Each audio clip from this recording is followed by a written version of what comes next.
Back with you on Hitting Hard with Jon Chuckery on Locked On Sports Atlanta. Don't forget, I want you to subscribe to our YouTube channel, rate us, review us, tell us what you think about the show there. And of course, follow me on my Twitter page. It is at JMCH316. We continue to look at the Hawks' loss last night to the Miami Heat, game 2 of the Eastern Conference playoffs. Hawks come back home on Friday, must-win mode in front of what should be a raucous crowd at State Farm Arena. Now, we got word yesterday on 92.9 The Game from the general manager of the Atlanta Hawks, Travis Schlenk, who was talking about Clint Capela. Of course, Clint missed the first two games of this series after hyperextending his knee coming up last Friday against the Cleveland Cavaliers. Excuse me, but we got word yesterday that he will be reevaluated on Friday, which thought that was good news until I kind of started listening to the entirety of the clip. So it does feel like Clint is going through exercises and drills just as far as getting his strength back in the leg. But the thing that kind of concerned me, and I say concerned, but just more of the reality of him trying to play on Friday, is that there's still swelling in the knee. Now, a little bit of a bone bruise and muscle ache and stuff like that. With all due respect, you can take the needle and you can shoot that up and you can figure all of that out. But the swelling on the knee, that's the thing that you can't just work your way through. You've got to let that come down. You've got to let that fluid get itself out. And so I'm not hopeful that he plays on Friday. I just think that if you still got swelling in your knee, that you're not going to run him out there and let him go and bang around and do what he needs to do. Now, what will be interesting is how this plays out depending on what the Hawks do. Let's say the Hawks win on Friday night, and they show that they can win without Clint Capela and they can get it done and take care of business. I think you probably hold Capela back potentially on Sunday as well. I think that he gets held back, and then the ideal plan would be Tuesday in Miami to bring him back full strength, full health, excuse me, and ready to go for all of it. Now, if you lose on Friday, does that push you into rolling the dice on Clint for Sunday in what is make or break for the series, right?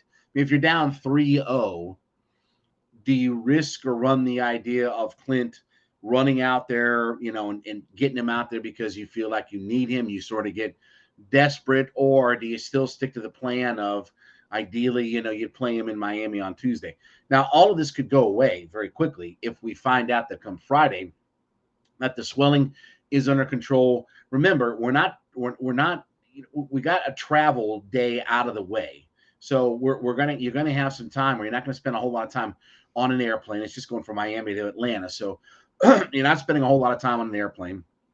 You're going to be in rehab and you're going to be going through exercise and all that kind of stuff. So they'll obviously be able to work on him pretty quickly. So maybe, excuse me, the update that we get for Friday is that the swelling has gone down and he can go and he can play and he'll be ready to go for game time. That would be the ideal situation.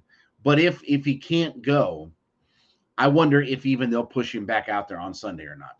Must win or not must win. I mean, you don't want to panic, but at the same time, you obviously want him back. I thought one of the other things the Hawks did well last night, we talked about this, have to rebound the ball well. Miami did come back down to earth a little bit in shooting the basketball, especially Duncan Robinson, who, after going 9 for 10 from the field and 8 for 9 from three, he played 7 total minutes last night and didn't take a shot. He was 8 for 9 from three on Sunday and didn't even take a shot. Crazy, right? I mean, but that's what happened. So he was no factor in the game, and so their shooting came a little bit back down to earth. But I thought the Hawks did a good job of rebounding the basketball and taking care of that part of the game. Now, the other part, too, is last night that John Collins found his way back into the starting lineup. He played 29 minutes, 6 of 11 from the field, 0 for 1 from three, had 13 points and 10 boards in the game. Thought his rebounding really helped out. I thought that was a big difference in the game, just from the standpoint of giving the Hawks the advantage of winning the rebounding battle. I thought he was a key component in that. Obviously, if you can get Capela and John Collins on the floor at the same time, you really sort of neutralize some of their inside game. And Bam Adebayo, has been a non-factor in this game. He's not hurt you at all. PJ Tucker has been a non-factor in this game as well. In fact, yesterday, 24 minutes, 1 for 3 from the field.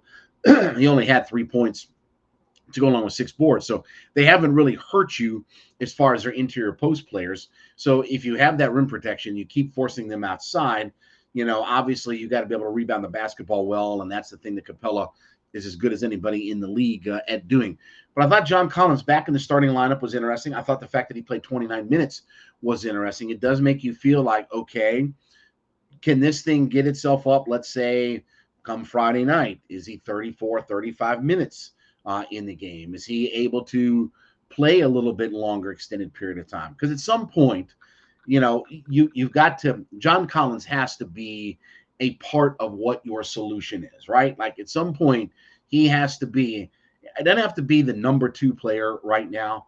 One night it could be Gallinari, one night it's Bogey, what have you. But he does have to be part of what the solution is. I have to be able to count on John as he's getting back into health and he's getting back up to speed and getting his sea legs in him. I have to be able to count on him to be a part of what the Hawks do and what their offensive sets and things like that are. And certainly if you have Capela and Collins, you definitely go in and try to take advantage of that. And hopefully, and I say hopefully because you just never know in these situations, but hopefully the officiating starts to level itself off, right? Hopefully when you get back home, you get some of your home cooking and you can get some of their guys in foul trouble as well.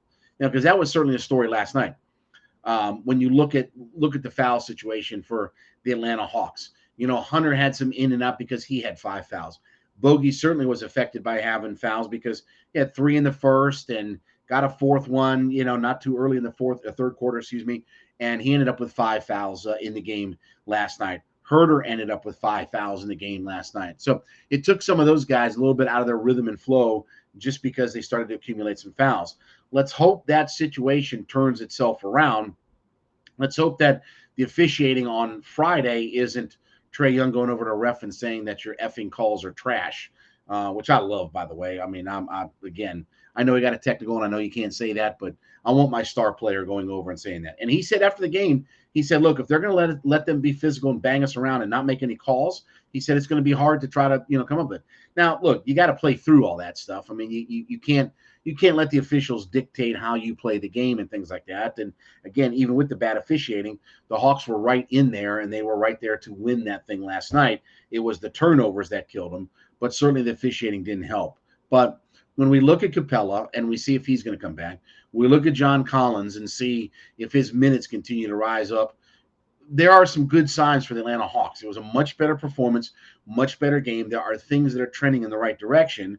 The problem is now you can't trend anymore.